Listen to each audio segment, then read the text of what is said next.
Welcome to the Leading Owls podcast, brought to you by Rice University's Door Institute for New Leaders. Each week, we bring you inspiring stories and practical tips from successful student leaders, faculty, and staff, along with leadership experts and coaches that will help guide you in your own leadership journey. In today's episode, we're joined by Elizabeth, a seasoned facilitator and coach with the Door Institute. With over 25 years of experience in corporate human resources, including leadership development roles at companies like Nestle and Shell, Elizabeth brings a wealth of knowledge. This semester, she's leading the Catalyst Leadership Workshop titled Conflict Isn't a Dirty Word for the Door Institute. Together, we'll explore the nature of conflict, its impact on our lives, and practical strategies to navigate it for positive outcomes. Hi, Elizabeth. Thanks for joining us. My pleasure, Kelly. Thanks for having me. Can you tell us a little bit about your background and what led you to specialize in conflict? Sure. So I spent about 25 years in corporate human resources roles with a focus on leadership development. So I worked with companies like Nestle and Shell and really found my passion around helping our leaders be the best they could be. And in working in that arena, I realized that conflict is something that comes up all the time for everyone, regardless of the role they have. And effective communication is critical to conflict management. And so I'm excited to offer this programming through the Door Institute. That's great. How do you define conflict, and what are some common misconceptions about it? Yeah, so the simplest definition for conflict is it's really any type of disagreement between individuals. And it's usually related to an actual or maybe a perceived difference in concerns or desires or interests.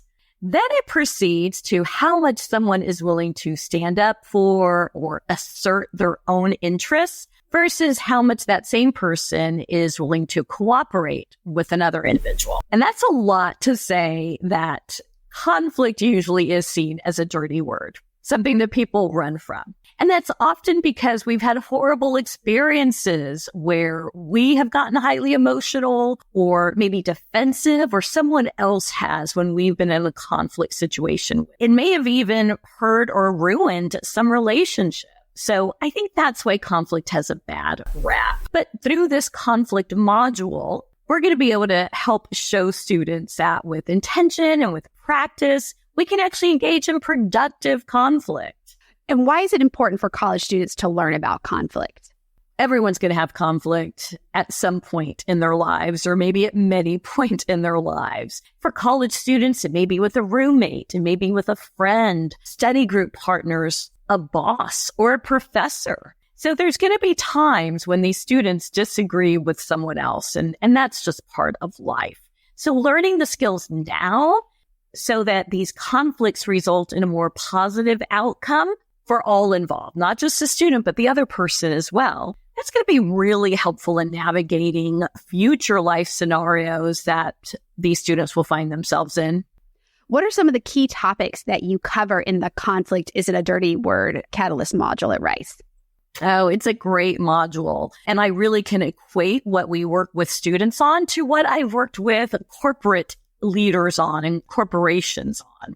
The first thing is that participants get to complete a self-assessment to learn what their typical conflict style is. And we dig into maybe what personal values and experiences have impacted that style, why it's their default conflict mode. We also provide a framework that can be used to help students navigate situations where there is conflict. I think the really cool thing, though, is that we tackle real life scenarios. Right? This isn't just academia. This isn't just reading articles about conflict. Students are asked to come in with their own current conflict situations, ones that they're experiencing right now. And they work to identify actions that they can take to turn that conflict into a more productive and satisfactory experience. That's so incredible that they get to bring in their own experiences and work on them, not just with you, but with their peers.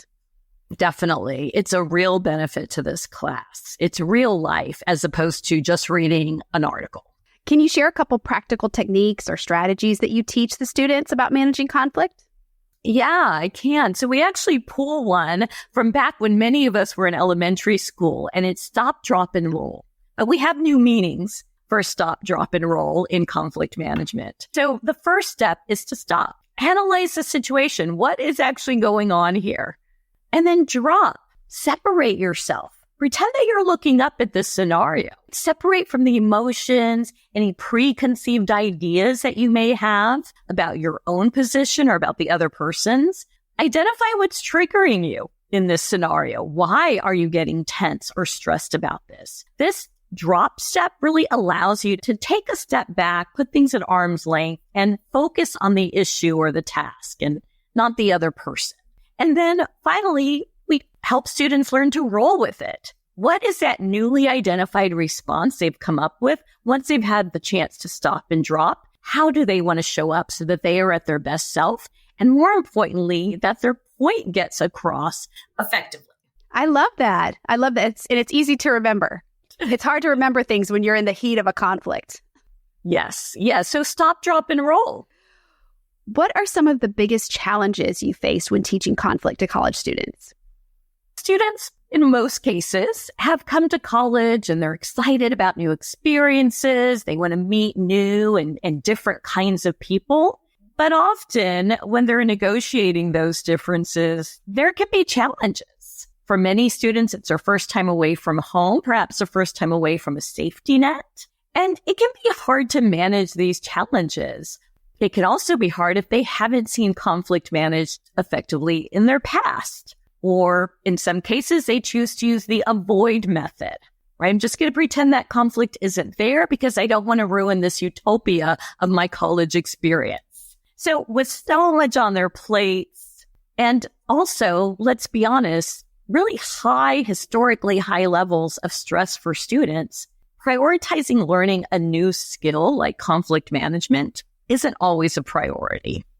How crucial is effective communication in conflict, and what communication skills do you emphasize in the training?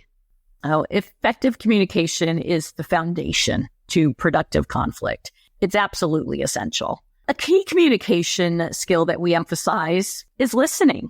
Really stop and listen to the other person. What is driving their position? What info might they have that you don't have? Lean into their perspective.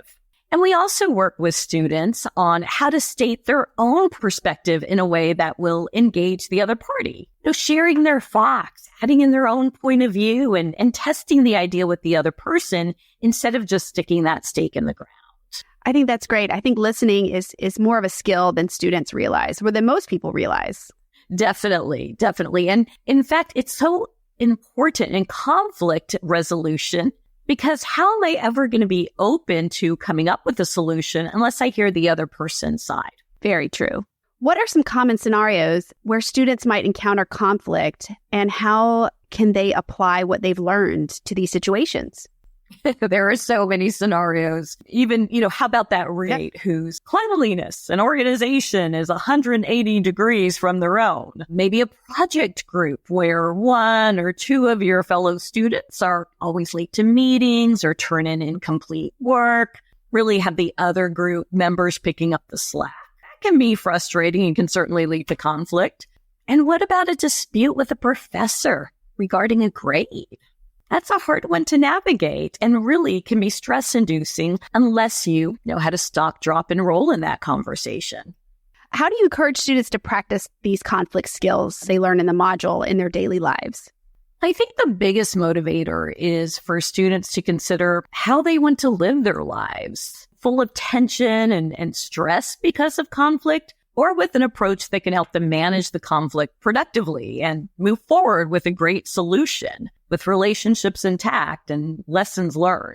Developing these effective conflict skills takes practice, though. No one's going to get it right the first time. It's going to feel awkward and uncomfortable. So really, I encourage students to look for some of those lower risk scenarios. Maybe before you approach the professor about that grade that you disagree with, talk with your roommate about picking up their laundry or cleaning out the fridge now and then. Start with some lower risk scenarios and try out the strategies. But really the goal is be intentional so that students can build these effective conflict management skills. I think that's such great advice, starting small, getting some practice in there before you go to the big conflict. Yes, definitely. We've got to start somewhere. Well, thank you so much for joining us, Elizabeth. This was a great sneak peek at the Door Institute Catalyst module, Conflict Isn't a Dirty Word, that is available this fall. And we hope that everyone out there will register and you'll get to meet Elizabeth and learn more about conflict. Great. Thank you so much, Kelly. I hope to see students in this session. Thank you for joining us for the Leading Owls podcast. We will be back next week with more leadership journeys and tips to share. New episodes release each Wednesday. For more information on the Door Institute for New Leaders and our free leader development programs for Rice students, please visit door.rice.edu.